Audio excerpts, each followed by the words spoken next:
Kia ora tātou.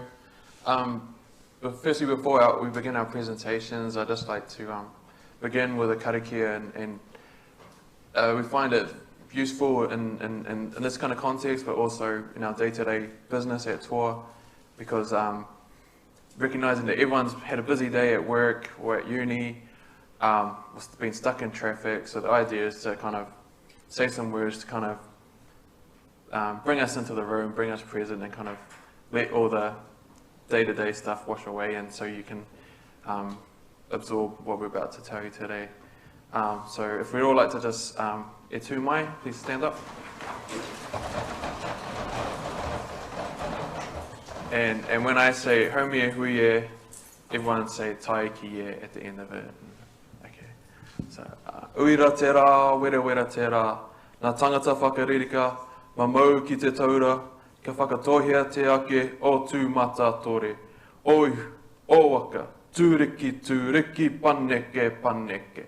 Tūriki, tūriki, paneke, paneke. Whanno, whanno, haramai te toki, haumi e, hui e, tā ki e. So, kia ora tātou. Thank you.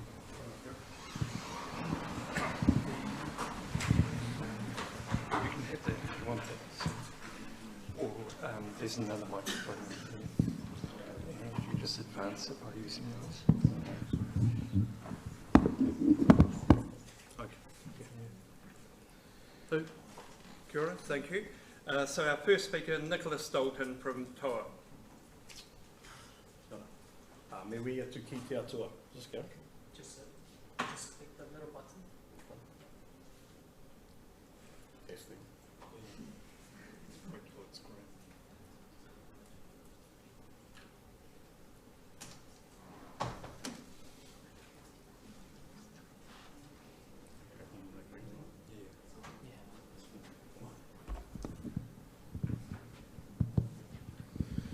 Here we go. Me we atu ki te atua. Whakahonore tia te kingi Māori atu hei tia. A pā Māori e kia rātou. I ngā iwa te ruhi nei. Tamaki, heringa waka, tēnā koutou. Tangata tiriti, tēnā koutou. Tangata minahiri, tēnā koutou, tēnā koutou, tēnā koutou katoa. Ko noka tā te maunga, ko rotorua nui a ka hamata momo e te roto. Ko te aroa te waka, ko nā te whakau e te hapū. Ko Nicholas Dalton, taku ingoa. Greetings everyone. It's my pleasure to be here today on behalf of TOA Architects. I founded TOA 8 years ago. So TOA is Māori for Strength, Bravery and Cutting New Ground. And we're made up of a collective of 19 individuals from many different cultures, and we embrace culture. Tonight we're going to speak about medium density and also the ideas that we've got in terms of the housing realm and addressing the problems and issues that we think that our city and nation sort of hold. So Māori and modular housing, this is something that kind of came across, I'm not sure if many of you remember the Waka, for the Waka Māori, the big exhibition space that was down on the waterfront in 2011. Renata Blair, brother of Narimu Blair, came and saw me one day, and he's got this whole team called Evertown Events, and they assemble stages. So the likes of U2, all the stages at the various concert venues. These guys are fit and able, and they assemble these stages in a very short amount of time. And we put together basically a 700 square metre facility in 11 days. And he came and saw me and he said, look, I've got all of these guys, when they're not putting together a stage, they're actually just sort of sitting there. So they're not trained builders, but actually they've got skills to offer. They're willing, they're able, and they're willing to go. So he said, look, I'm looking at this little patch of land in Middleway. Can we do a house that's kind of the similar kind of ilk? And I just sort of thought, well, that sort of makes sense. And we've done a number of partnerships or explorations.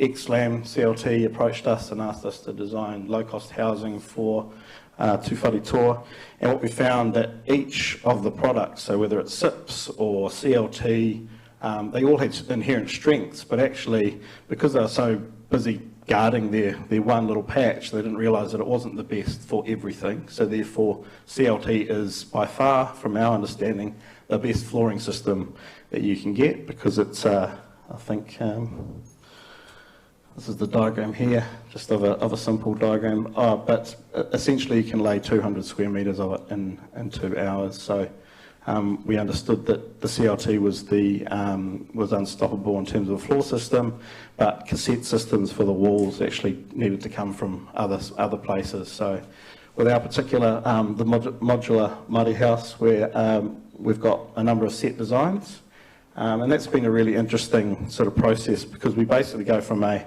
service provider as architects to supplying a product to the market. So, you know, the whole idea of, and we're kind of almost the sales process, everything. And so you're going from basically doing drawings and charging for a building consent to a crowd of people that basically don't see the value in that, they just want a house. So that's been quite an eye-opener, and our ambitions are to do 1,000 of these by the end of next year. Good luck. We've done the first one is coming together in Hawke's Bay, and I'm very proud to say I think that, I'll go off on a little bit of a political rant here, that I think one of the fundamental mistakes that the government made was announcing an affordability amount, $650. I don't know who they asked, who they thought was who thought $650 was an affordable number, but what that does, particularly if you go to the industry that is part of the problem in terms of escalating costs, and we all know why. It's a complicated sort of sector, but we were like, why don't you flip that on its head and go, how do you create something that's like a product? And so, you know, we came up with this idea. So the first one's going in Napier, and it is for a solo dad and his daughter. And so $450,000 for his house, including the land purchase as well. So we're working with the property group to work out what the payback factors are, and I think what we're finding, not surprisingly, is that the rent that, well, most of us are paying, you could actually be paying your own mortgage. So that's been quite a interesting process. So we've got a number of designs, and we've just sort of set these renders up in different locations through Aotearoa, and we're working with a number of iwi to deliver these. So and we're also working with a number of individuals.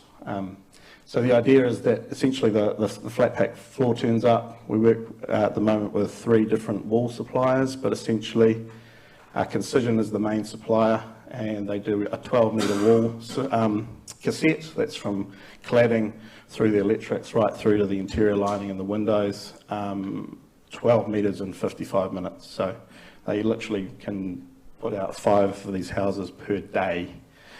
And we're not saying it's the answer to everything, but I think we are in crisis mode, and I think actually some big disruptions have to happen to try and change that. Yeah, so we've just come up with a number of different arrangements and designs, including the two-story. The patterning on the front, this one here we actually want to make region specific, so we've got some artists in-house that are working on different designs that are respondent to the individual areas. Tiari actually said to me before we got here and we set this thing off, and he said to me, I said, oh, what's the package look like? And he said, oh, I'm not sure, does the Māori modular house fit into that? And I was like, bro, that's a bit mean, you know. But effectively it's R&D for stacked versions, because we all know in Auckland especially that land, you know, the house and building cost alone isn't actually the fundamental problem, but you put that with the house and the land cost, and it becomes truly unaffordable. So again, we're working with the property group to work out the feasibilities for these, but we can effectively do a 3 or 4 story. The bottom level has to be a concrete slab, but effectively it brings the price right down, and I think we can assemble each house on site. I think it's 13 weeks as opposed to 13 months for a completed sort of unit. So we're very, very proud of that. Kāinga hau, I'm going to tag out for a moment here and hand over to Tiari, but this was, we were approached by Auckland ADO, thanks Phil, and to create a set of Māori design principles on non-Māori land. And obviously Te will give you his version of things, but I found this an incredible experience. First of all, Phil just said, stop drawing architecture, so put the pens down. Let's talk about values, let's talk about processes, pōwhiri, these things that occur in traditional Māori life, like how do we translate that into a modern world context? And I think that by the end of this process, and Te will walk you through this particular scheme that we came up with, it wasn't car-centric. There were so many things that we fundamentally believe, even though it's a Māori design principle, is actually good for everyone. It breeds community. It creates somewhere that I think, I'd be proud to, bring my child up in. And so, yeah, it's something that we feel really passionate about. So I'll hand over to Te now.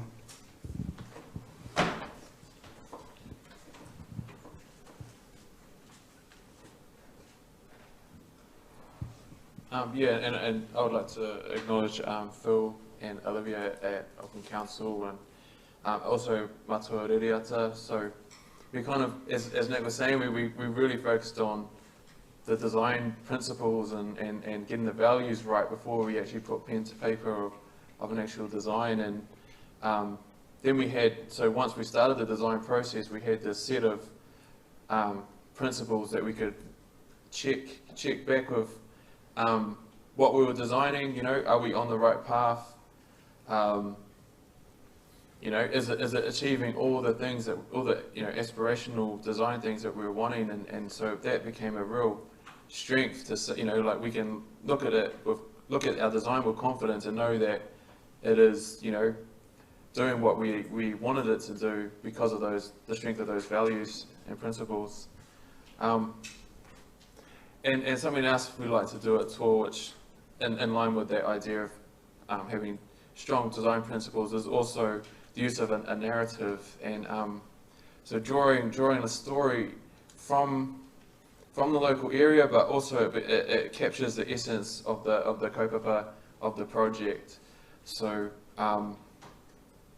and we kind of use that throughout the design process as this like guiding light that kind of helps us navigate, the construction and design pathway, and lead to the building that we probably hoped we would get at the start.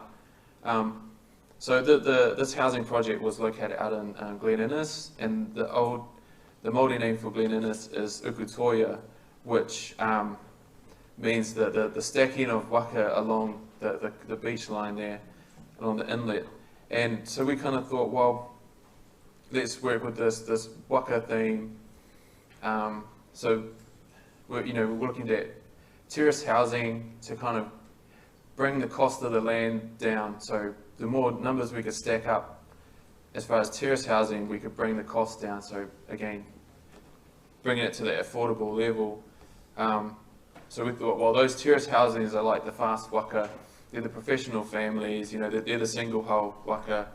But one of the other kaupapa was to bring in this idea of intergenerational housing.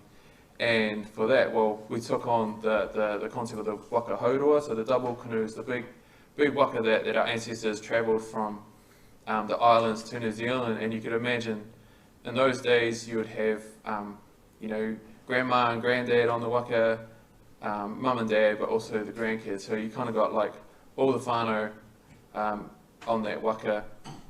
And so that was kind of our concept for the intergenerational house. So kind of like two houses that kind of can function as one or can function separately, but they have this large living decking space, outdoor space, which is kind of like the connector between the two, and where they will spend most of their day-to-day life.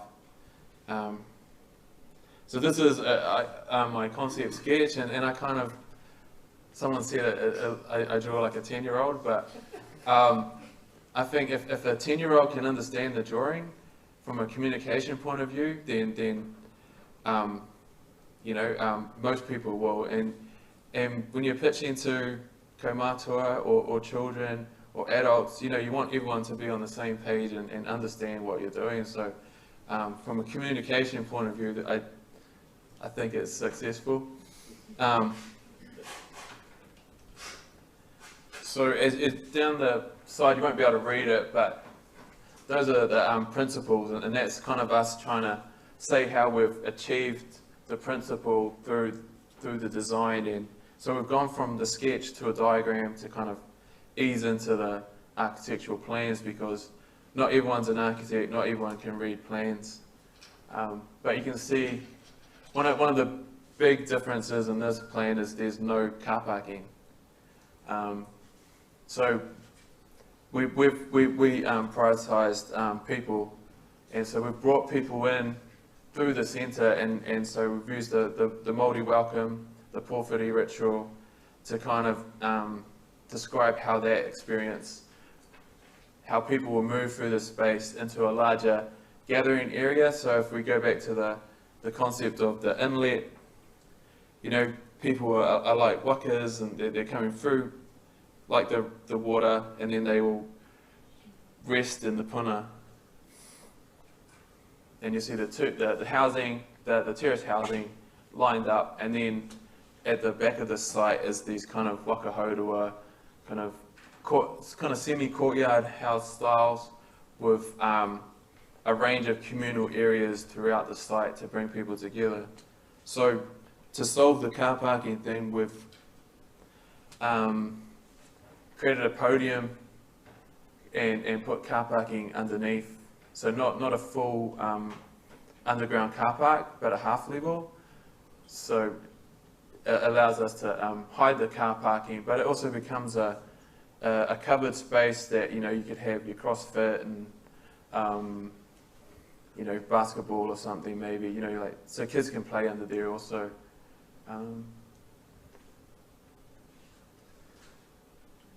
And then, yeah, that's just showing how these intergenerational houses can work.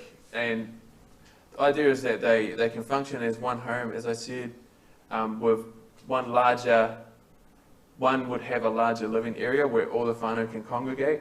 But as whānau grow, the kids move out, you need less bedrooms, you can kind of locate yourself in one of the wings and either rent or sell the other. So it kind of gives you that flexibility when your kids move back home, because they've got kids, they can come back and start to inhabit the other wing. So it kind of, as from an intergenerational point of view, it allows you to kind of have that flexibility with living.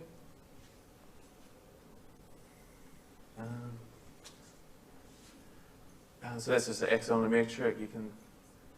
One of the little sneaky things is we kind of had this loft space, so we thought let's put netting up there so it can be habited, but it's not really floor area, you know. So you can put beanbags or a mattress and crash out there. I stayed in a hotel in Berlin, and they had something like that. So that's kind of like, I thought that's such a great idea. And there's just some images of how we conceptualized it, and the idea that, you know, really valuing this idea of people coming together and a seat out on the pathway so that, you know, an elderly person can kind of take a rest as they walk to their house. And so but it's sitting on your property, so it's like you're giving back to the community.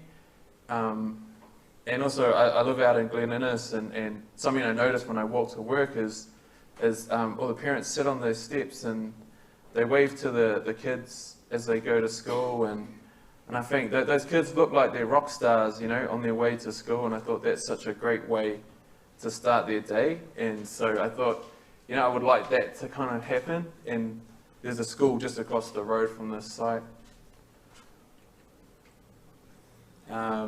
And we've got one of the good guys at work to redo the renders here. But so we put a bit more work into it, and just, yeah, the idea of just everyone's involved, but you also have your own private courtyard as well. So kind of like having layers of private and public areas. Communal gardens and communal playgrounds, and definitely artworks and stuff.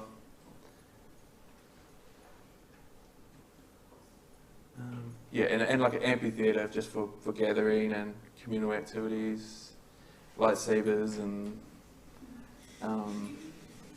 matariki festivals. Do you want to talk on Mahitahi or? And so Mahitahi is another quite cool project that we're doing. Is with Mahitahi is a mental health provider doing housing for people with minor levels of mental health, but for a lot of some of these people, they'll have a job in their day-to-day life, but they might have an episode and need care, so they might go into a mental health unit for care for a couple of months, come out and they're fine, but they've lost their accommodation, they've lost their job, and from there their lives just spiraled down and can become worse than when they started. So Mahitahi wanted to create a residential facility where they would have, where these people would not lose their homes no matter what, so they could go in to get care for themselves, come back, and their lives haven't changed, and they've got a community of support that's there to wrap around them and be there for them. And so again, we used the kind of the idea of that narrative, and so we looked at the story of Otara, which is the ancestor Taramai Nuku. Some say it was a taniwha in the harbour. And the story of Te Kupinga or Taramai Nuku, which is the safety net.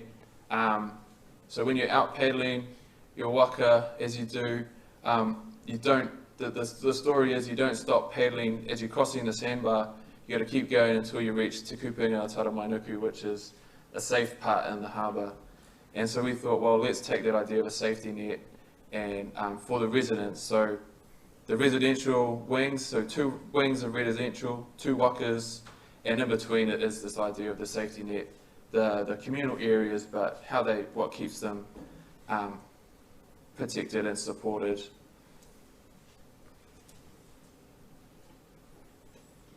And that's just, yeah, so the landscape pattern of the fish of Taramai Nuku, and the 2 residential wings, as well as a communal facility down the bottom there with communal gardens and with mental health, which is something we're doing quite a bit of work in. We talk about, for Māori, it's a lot of issues that come from that disconnection, and so the 3 things that I sort of focus on are connection to health, connection to the whenua, connection to the land and the environment, connection to culture, so our whakapapa and our stories, and also connection to ourself and our own personal identity. And community gardens is just a great way to just get in touch with the land, and as well as rongoa gardens and stuff. So here's a render we've done, and you can see the 2 waka tauihu, so the waka prows. And it's forming, we call it a waharo, but you might not recognise that as a waharo, but the idea is that if your intentions are good, you're welcome to enter, but if your intentions are bad, that those 2 forms kind of look ominous and might encourage you to stay away. Did you want to add anything on? Oh, thanks.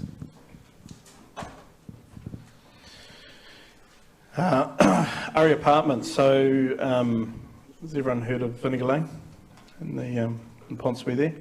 So it's been quite interesting. So it's the site of the old vinegar factory, DYC vinegar factory, that was there for some 80 years, I think, and a number of developers sort of tried some stuff. There was a big hole there for some time, which they filled in, and half the site was a commercial development. It was the second run from Progressive. I think they did Rhubarb Lane before that. So it's quite an incredible development in the fact that they're all freehold titles. So the smallest site that we got to deal with was, I think, 88 square metres.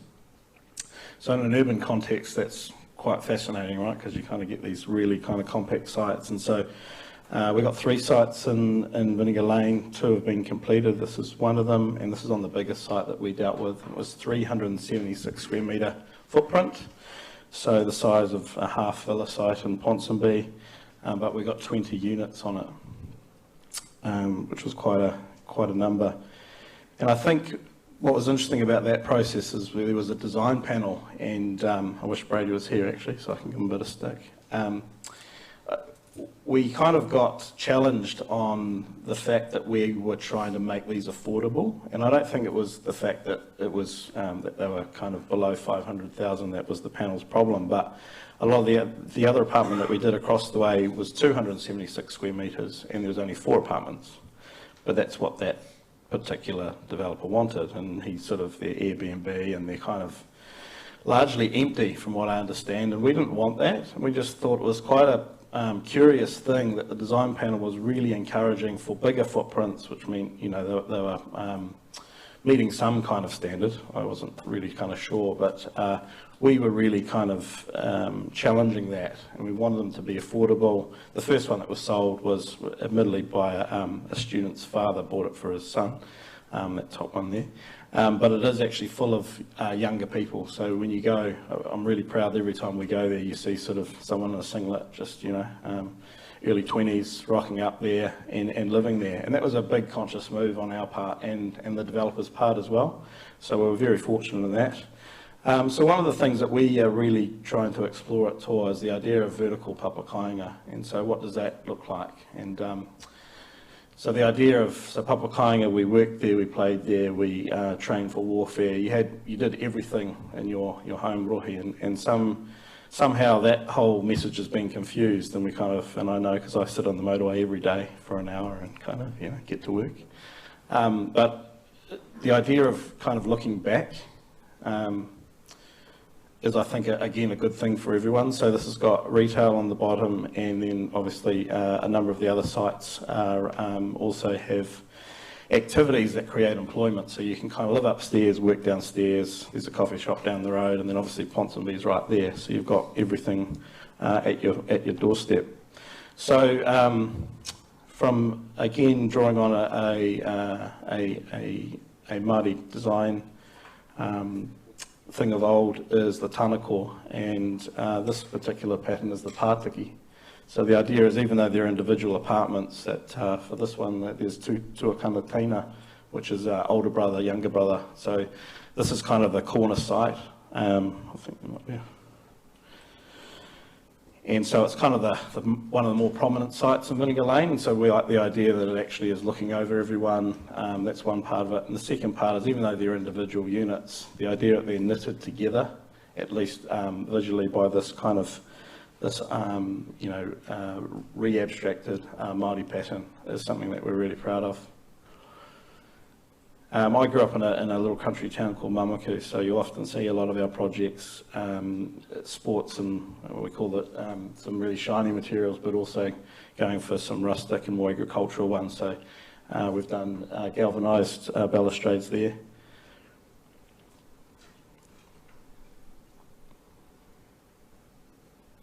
Yeah, there's a light well to the north side, which was been quite interesting, and it's open air. So unfortunately, those vines aren't real plants, but that's another story. VE and all that.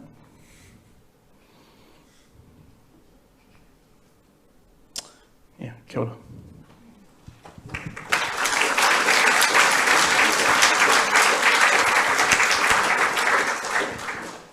Kia ora, Nicholas. Tiara, thank you for that. And now I'll call up Pip from Cheshire Architects. Thanks. Might leave that. And you should see it. That's okay. Right, g'day. I'm just going to talk about one project here. And this is a project for Tamaoho. And it's a project that at current stage is in resource consent, and we were approached about 2 years ago, no, maybe more, 3 years ago, to discuss the nature of land development with the CEO of the trust. So in that conversation, I outlined what I understood to be strategies for the development process. At that stage, they had little experience of housing, and so I was one of many voices, I think, that they approached and spoke to. So we got a brief that was reasonably specific about the land. So the land, I'll show you an aerial photograph in a moment, was land that was part of a Waitangi settlement and was somewhat disputed. Now, I don't understand the full extent of that. It was land that was part of the settlement was an economic settlement rather than of traditional land, although again I don't really understand the full backstory. That's been a fair amount of toing and froing with a number of iwi in the south. So you can read these things without me talking about it. But what's interesting, it seems to me, is that they were not at all interested in subdivision. They were interested in holding the land as a single title. And so there were kind of two goals. One was to produce a range of housing that would be attractive to a wide spread of people on a rental or leasehold arrangement. And on the other, to be able to clear the site in the fullness of time. And so the site is this little triangular bit up here. So it's bounded by State Highway 20 and Great South Road, Southern Motorway up here, the events centre here, Manukau City over the road, a bridge over the freeway that sort of grinds to a halt at the moment, and all of that infrastructure of Manukau City, the train, rail, and shopping and so forth. And the other thing that's not shown in this photograph is that it's on the approach path for Mangere Airport. And so their expectation was that the zoning, or is, that the zoning of that land may well change. That at the moment is controlled by a relatively low-rise height control and density control. But the thing is that it's a dead sitter for a taller building. We were just talking before I came in about your project up here, I guess, or down below. Right there where your finger is now. Yeah, right. And also there's another bigger project up in here as well. So, you know, that area is undergoing significant change, as it should do, you know, with the rail link and the bus link and the retail, commercial centre, and also that focus of a huge population. So this is the territory here on the far right. It's part of this larger lump of land, and as I said, there was some to and fro as to how much land Tamaoho would have control over. At present time, the project on the far right, Te Roponga, is the project that I'm going to talk about. It's considered pretty much as a discrete lump of land on its own site, whereas these other developments here have been done by Housing New Zealand and I think through Hobsonville Land Company as well, although I stand to be corrected. And they are essentially subdivisions of the land. But as I said, Tamaoho, the view that that land will be rezoned, should be rezoned, and so whatever's done there has got a relatively short life. This is the site looking from the bridge to nowhere at the moment. So it's crossing State Highway 20, Manukau on our left, and you can see the event centre. The first thing that was interesting that Tiare talked about cars and how one deals with cars, and of course whenever you start getting into any sort of density, the issue of cars kind of rears its head almost immediately. And so I was quite sort of taken with this notion here that the cars were just kind of there in the streets or where the action was. But we don't actually know who's going to live in these houses. And that is to say, the focus is not to taumoho, it could be to anyone with a need. And so their aim is to present housing that they described, ironically, as what one might build in Mission Bay, which is ironic because I have terrible success rate anywhere east of Queen Street. But you know, what they were talking about in shorthand was a qualitative standard, that this was going to be good quality housing, and even though it had a relatively short lifespan, they wanted to make sure that it was something that was desirable and by implication would be looked after and protected. That was the argument. This was a very early diagram, as you can see. I thought, well, the cars down the middle are going to be a bit of liability, given the sort of density, number of people, and the fact they don't know each other all that well, and probably quite a high churn rate of occupants. And so it seems to me we need to get the cars out of there, because that would be a bit safer, and try and wind up what I called here the commons, you know, that there is some open space running through the core of it, and then thinking about different densities of buildings, a bit lower on the freeway side, a wee bit higher down in the south. And this went through a staggering number of iterations, and I'd really like to acknowledge James Ting's assistance here, who put up with my wild scratches and intemperate commentary. And so this is a sort of generalisation of the idea of cars heading off around the edge, that we would access the site from here. There's a pedestrian link on Great South, but there's an off-ramp from the State Highway 1 that sort of T-bones Great South Road at that point. And so it was very clear that we really couldn't get vehicle access off there, and we really didn't want to. It was clear that taumoho were very keen that this be considered a finite kind of domain or enclosure, if you like, without sort of through traffic. It was fine to have pedestrians drifting through here, and the connections over to the city and to adjacent housing, and community facilities that are provided within that was quite important. But the worst that could happen were cars barrelling through there as a shortcut.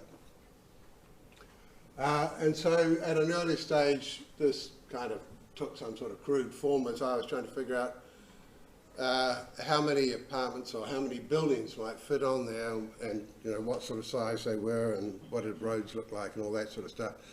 But I was very taken with the drawing that Tauri showed again of the walkway through the middle, that if we have this kind of commons in here with a reasonably dense development, then I was very keen that as much circulation as possible was on this street, so that this would be the place of meeting and colliding. So you would force people into each other. They would dump the cars out on the perimeter, and then the distribution would happen through the gut of the site. And this is a sketch of James just starting to think about these sort of interfaces between, if you like, private space, semi-private, and then public space, and just how is that mediated by built form or by landscape elements and so forth.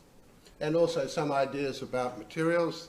Again, our client were very interested in a kind of industrial aesthetic, and so the metals and so on entered into the conversations pretty early on in the piece.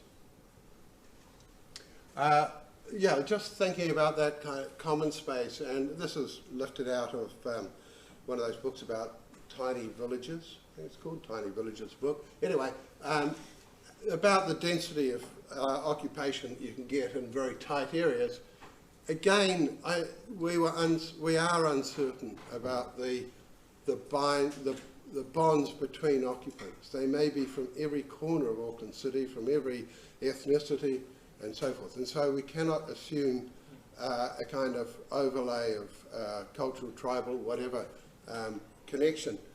But Tamaoho are very interested in having an active hand within the development, and so there will be Tamaoho presence living on, excuse me, living on site, and a number of the pragmatic issues, you know, rubbish disposal and all that sort of stuff, have been worked through to offer something, you know, engagement from the tribe. And so the landscape plan here probably shows where we got to, really. This very low-rise stuff along the end, some little tower-like structures, this idea of the street barrelling through there that connects back into the development next door, and then from there provides a pedestrian path to Manukau, and then joining out and heading off out to Great South at the other end. Cars are parked around the perimeter. There are rainwater gardens and so forth along the edge to deal with that. And then this central section here, trying to crank that up. This is a resource consent landscape plan. It's diagrammatic, or slightly beyond the stage of diagrammatic, but it does indicate the sort of seating and playgrounds and so forth.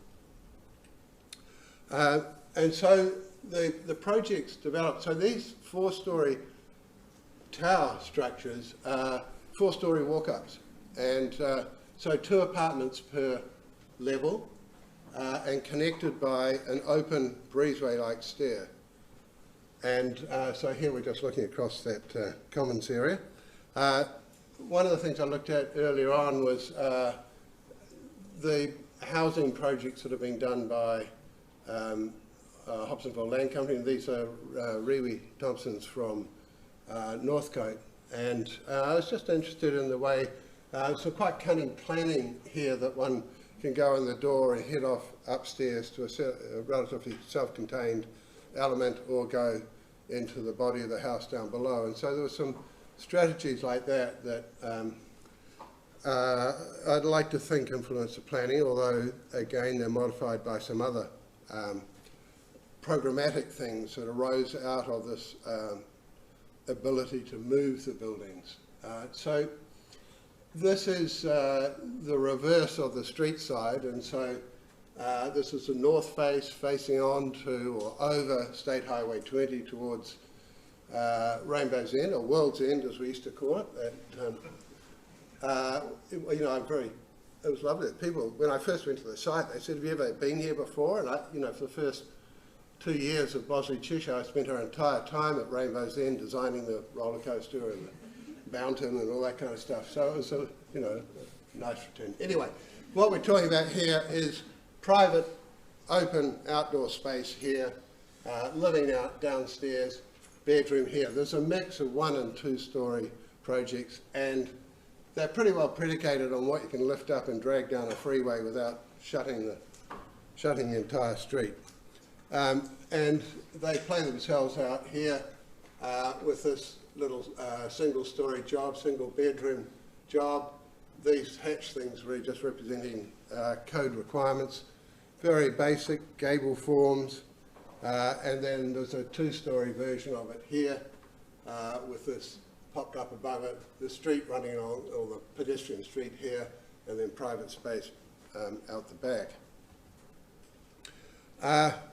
The towers were a kind of an interesting thing. We cast around looking at how one might deal with metal and how one might clad them. And really this, I'd love to think, was a photograph of, or a render of something we ended up with, but it's not. It's somewhere in France, but it shows pretty much the sort of massing where we've ended up, and that is these 2 towers with this screened stairway. So this is external space winding its way up there, and opening on the one side to the cars and the pedestrian and bike stores, and on this side into the commons.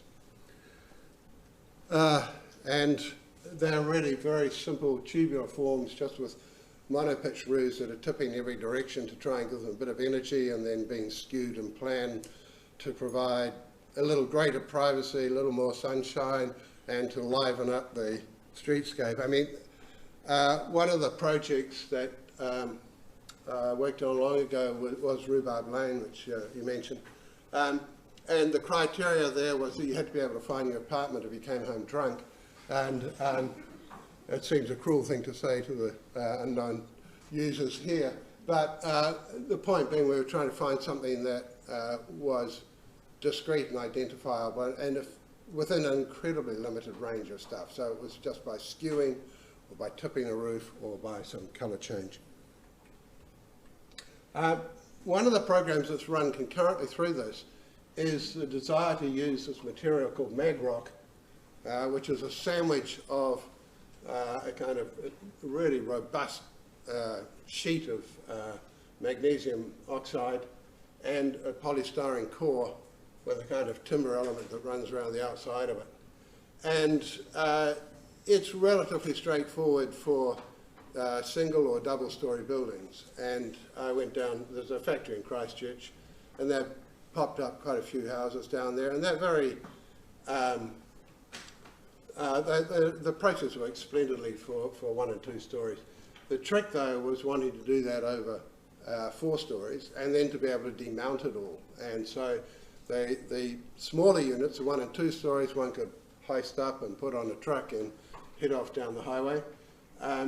But the 4-story was a bit more of a challenge, and you ended up with some redundant elements, you know, that you have a roof and then a floor, because these things have to be stable when you uncrane them and unbolt them. And so there was quite a lot of discussion about that, and you know, I would present these drawings to the engineers and they'd smirk and snigger for a while.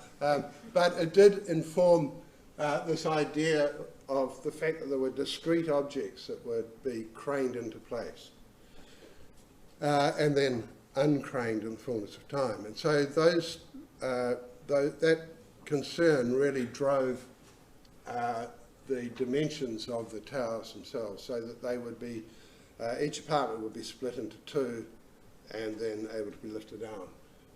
And so what I'm just illustrating here is that this is some magrock stuff in here.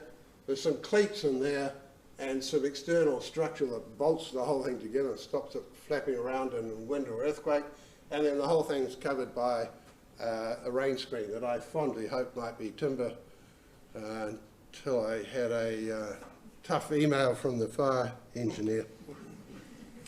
And so this is how they're organised. This open stair tower in the middle here, just skewed, as I said, to get a bit of liveliness or energy. There's 1 and 2 bedroom units. And on the lower floor, 1 if not 2 of them are given over to communal activities. And so when I say communal activity, at the moment we say laundry, but each of the houses has got its laundry facilities. So for that, we're anticipating some sort of focus of social activity, but that sort of program is being shaken out at the moment.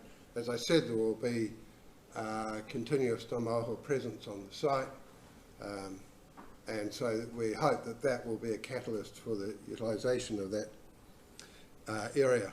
And so in section you can see the massing of the towers and low-rise stuff on the left, and you'll see this trying to get as much leverage as I can out of monopitch roofs, and that's it.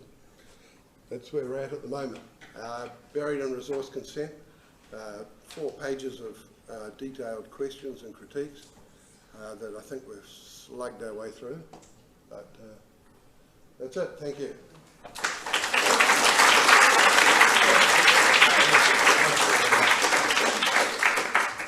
And I'd just like to invite Tiari and Nicholas up the front. Is there anyone else here that you'd like to invite up?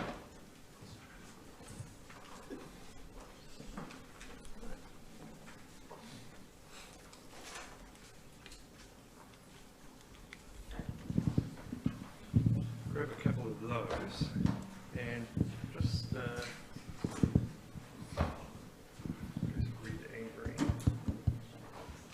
Oh, yeah. Yeah. It just helps with the recording.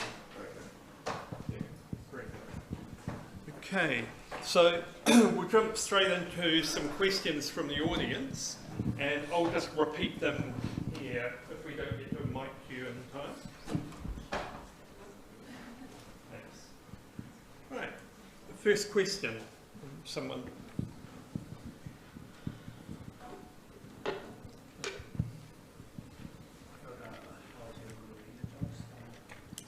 Our concern is the waste. Waste, who, do you have people that do it, or do they just get the bins and come? So, or do you have people out there that can grab waste boards and take them to recycle? So that was a question about the waste. So, yeah. Are you thinking of construction waste or occupational? No, well, I said that all the people, Oh, yeah. the boards were recyclable, so it's there. Yeah. A process for it to be recycled? Or is that still part of your plan? I can't speak to PIP's project specifically, but we've just had one of our team members leave us to start a company on building waste. So I think he's starting with 2 products, polystyrene, and does anyone know the other one?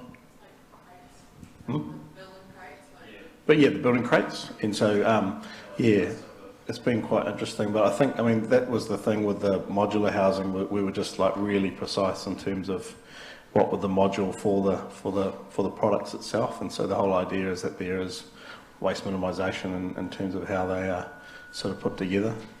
So, well done. Thank you. Another question.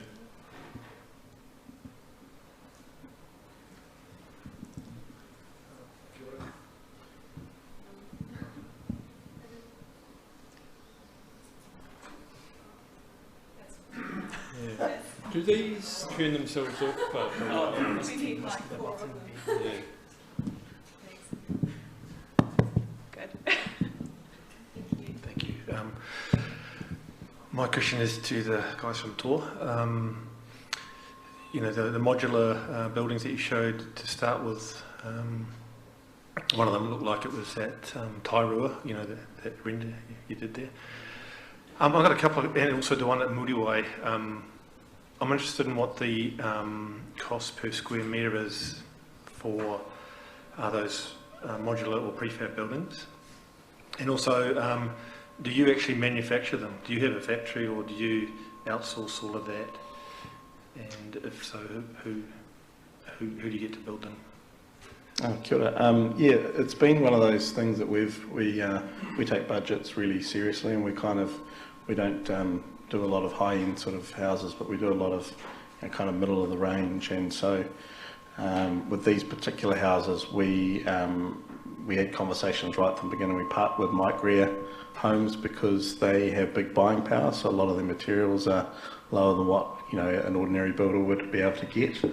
And so and then all of the other people like XLAM, CLT, Metabuilt is the roofing system, the wall systems, we've said that this is going to be about volume. You're not going to make big margins on the whole sort of place. So it was really interesting. We ended up sort of ditching the 1 bedroom because basically the kitchen and bathroom is kind of one of the most expensive parts of the houses. So 1 bedrooms were actually just not really kind of worth pursuing. But the 3 bedroom is the best value, and it's 99 square metres and it's 310,000 including GST for a completed house. So it's about 3,000 square metre. But I think one of the other major wins for it is that basically it's 12 weeks from you put the deposit down that the house is brought onto site and completed. I think the actual on-site time's about a month. So, carrying the mortgage is a lot smaller as well. So yeah, that whole idea of value has been something that we've been really pushing and driving, and reminding all of the suppliers at the same time, this isn't about you getting rich, buddy. And so, yeah. Yeah, I'm looking at a site where the community you can afford to pay about 2,000 a square metre. So I'm just trying to find some prefabs or modular buildings that would fit that site. And that budget basically. Yeah, it's interesting. I mean, we started with that ambition, the early twos, and I think probably the first 50 are going to be, there's a bit of risk factor built into them, but I think that the ambitions are to get the price down, and I think as they build volume of it, then that becomes much more possible. And that was another reason again for partnering with a big contractor, because one, they've got the means to support that. Yeah. So come and see us in 6 months. Thank you. Up the back there.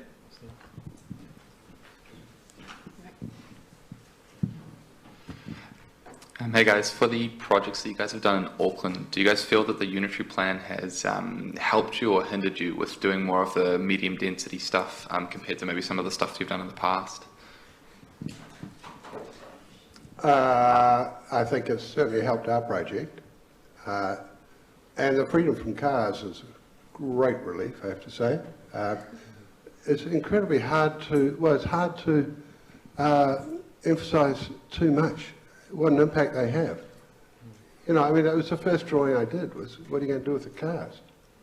And yet, here we were only like 200 metres from multiple transit systems, and yet you become obsessed with turning radii and car parks and stuff like that.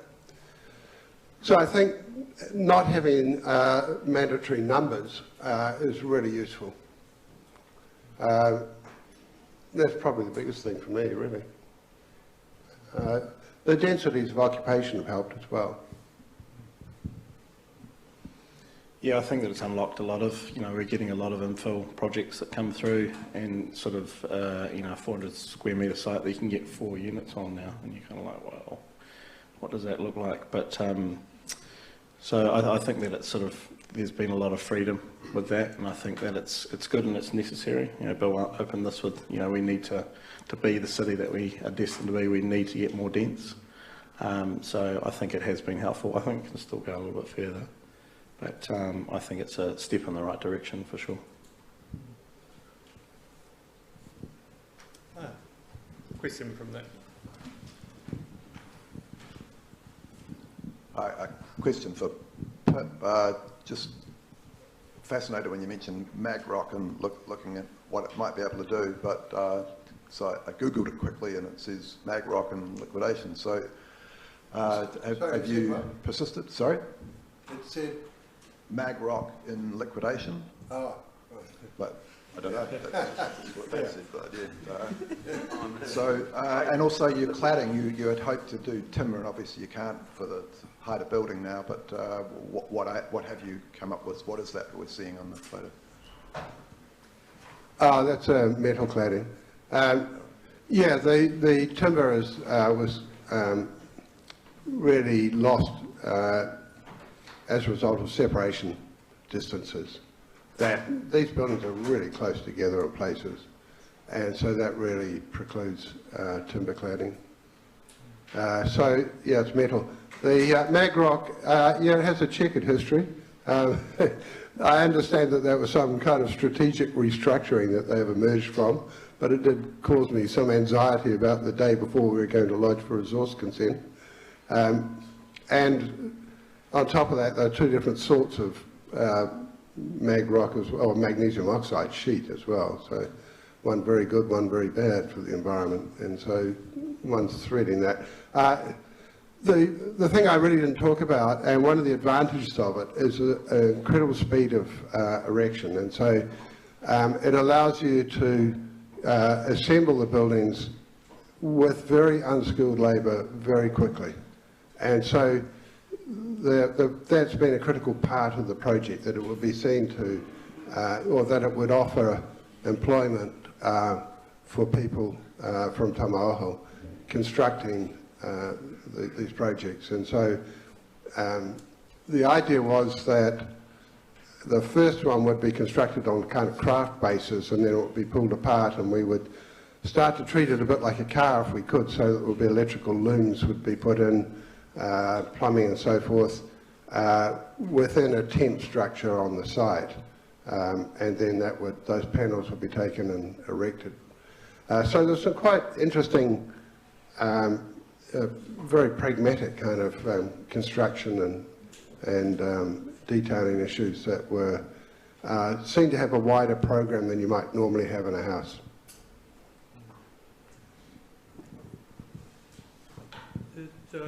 Ellen, you had a question. Hi, I had a question for Pip, because you mentioned that one of these projects wasn't looking at traditional unit title subdivision but was trying to maintain ownership of the land. And in some of these collective models, does that different land tenure allow different design outcomes on the site or more freedom? No, I don't know that it does really. Well, yeah, some of the fire issues go away within buildings. I mean, that's a highly pragmatic sort of thing. And it's, as an architect, I'm not sure they did. I was more interested on a kind of site-wide scale, that it did allow you to make a decision like, well, the cars are not going to be there, right? And the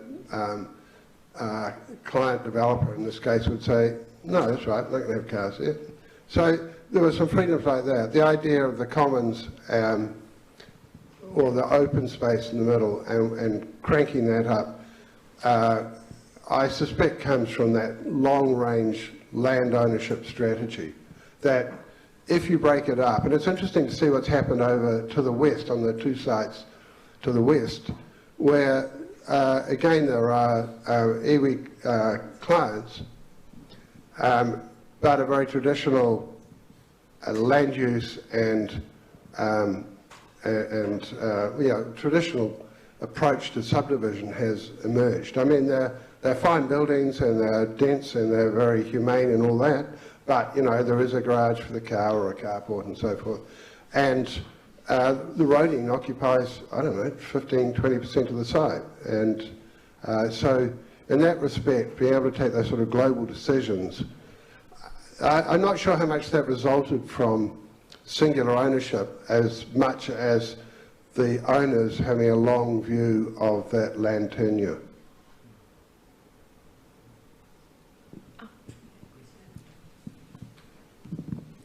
Hello.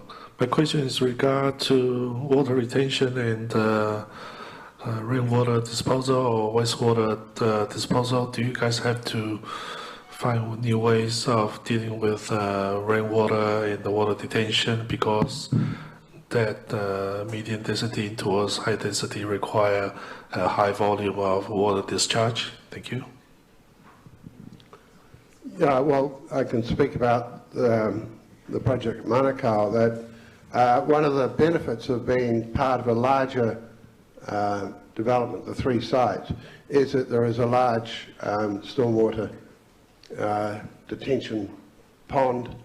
I mean, we have recycling of the stormwater, but there's runoff and rainwater gardens, but still for all of that there is overflow going to a larger community one.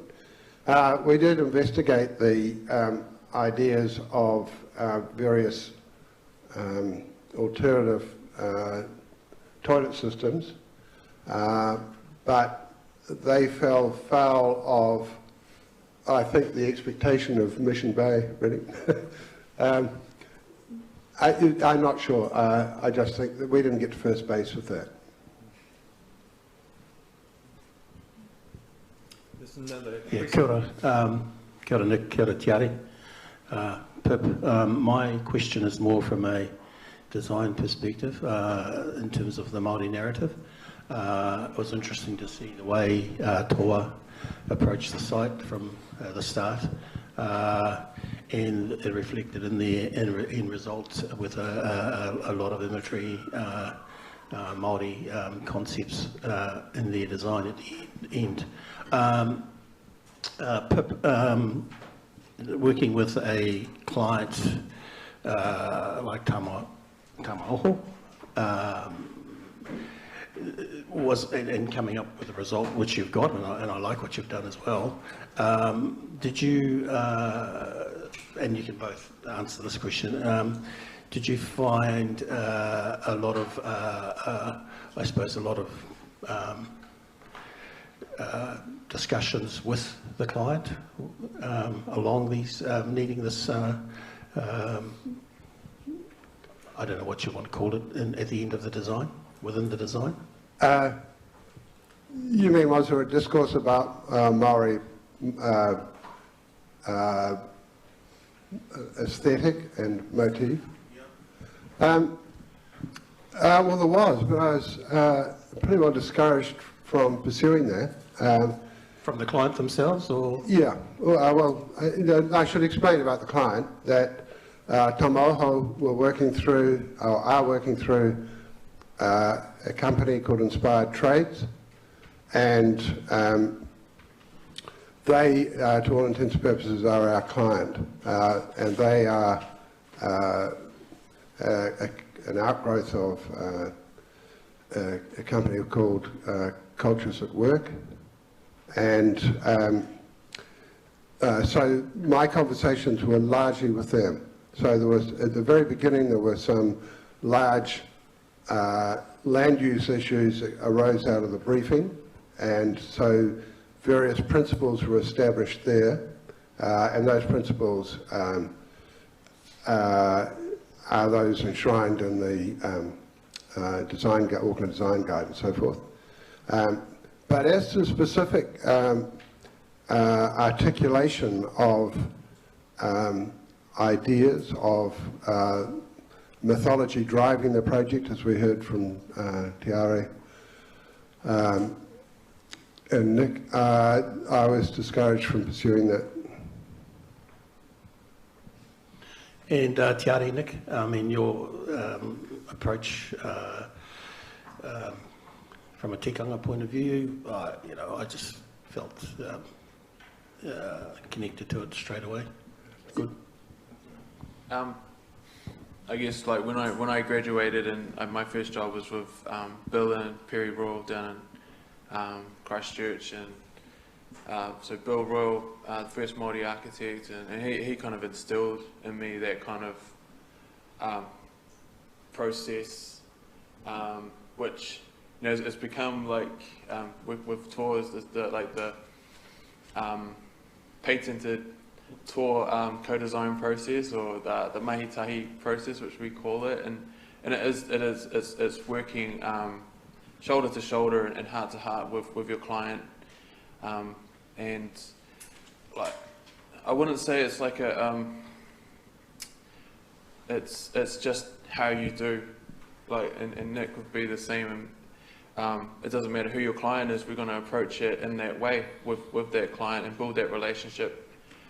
But also that the power of story and the power of narrative to kind of capture the essence, as I said, and carry that through your project. And yesterday I was at a at Waikato Hospital.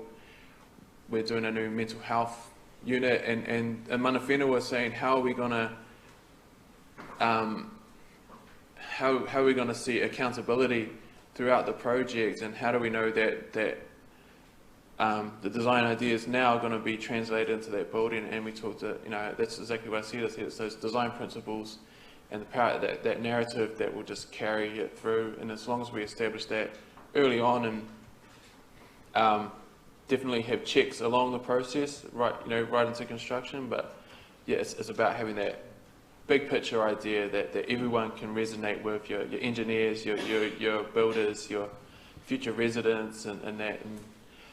And just, you know, with PIPs, with the Tamaoho project, you know, like that, talking about how do you get like-minded individuals to move into your residential project, and it is having that bigger picture story, you know, te rau ponga, you know, how, you know, they'll be endeared by that story, and through that story there'll be, you know, like, oh, we the idea of sharing or something like that, you know, you build into it, and they can't help, you know, like, it's just there, it's just part of the kāinga and part of the story. So So I think I just was over in Brisbane for the Asia and Pacific symposium, architecture symposium, and one of the other speakers was Kevin O'Brien, you know, from Australia, and he's of Aboriginal and Irish descent. And we got into this interesting kind of discussion about representation in architecture. He's very much like, you know, I don't like representation in architecture, and I was kind of like, okay, that's where we might differ there, because we're very much about representation, an abstracted version of. And so that was quite interesting, and I think boiling down from Kevin's perspective, you know, when people turn up and they say, I want an Aboriginal building, he said, you know, they might say put some dots over it, make it a dot painting, and he's kind of like, you know, so it was really interesting from that perspective, and I feel that, you know, we are, you know, a lot of our work, people are coming to us for that narrative, and the one that Mahitahi that Te put up on the screen, it was kind of almost like, oh, just do a sketch, you know, and so Te did a sketch, and the client just absolutely loved it, and the project changed, but they actually said the narrative is the number one thing, and it's the first project, I think, in the 25 odd years that I've been practicing that from, you know, all of the consultants were shown the concept from day one, and they all loved it, and they all, you know, we were getting issued from consultants early, perfect sets, and it's kind of like, this never happens, right? And so we're kind of all pinching ourselves, but, you know, there's an inherent belief, you know, there's something that's bigger than the bricks and mortar, and I think that that's the power of it, that, you know, there's underlying stories and narratives of this land. And I'd my little comment to you, Pip, is my Lot 7 building, the client didn't know what we were talking, we just did it, you know, there's that whole subversive kind of thing. And so I really love the corrugated or the metal profile. I'm just wondering if there's some abstract of kind of almost, you know, the potama and things like that aren't, because I think there is that kitsch that I think probably Tamoho was a bit worried about. So there's kind of, for us, it's sort of like, how do we abstract it so it's not, yeah. Yeah, look, I've always thought the real potency of that one might learn from the Māori tradition lies in issues of land use and the way that space can be transformed. I mean, I'm always really interested on the marae, how you can have a bunch of kids, you have a bunch of kids kicking a ball around, and then somebody stands up and clears their throat, pulls on it, tightens up the tie.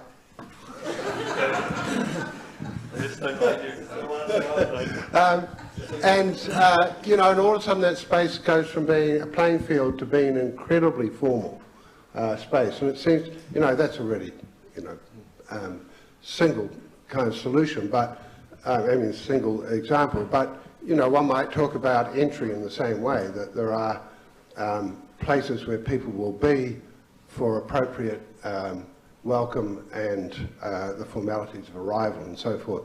And so it seems to me those underlying patterns are things that had to be in place. I'm less certain about the sort of figurative elements, but I, you know, totally with the idea of history and mythology, and particularly the history of particular sites, informing key design decisions.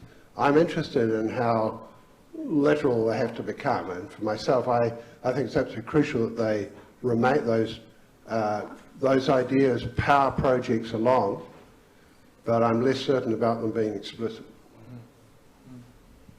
Well, I think the microphones are telling us something. And those were some positive notes to finish on tonight. So if we can thank the presenters.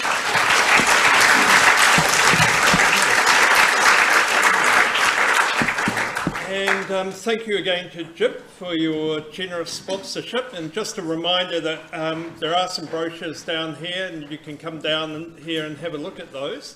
I always forget, because I'm an academic, about the CPD points, but they are over there, so don't forget to sign up on the way out.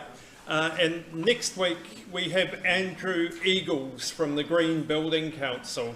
And I thought I knew what the Green Building Council does and some of the tools that they have available, but there are some interesting new things that they're developing at the moment, so come along to that.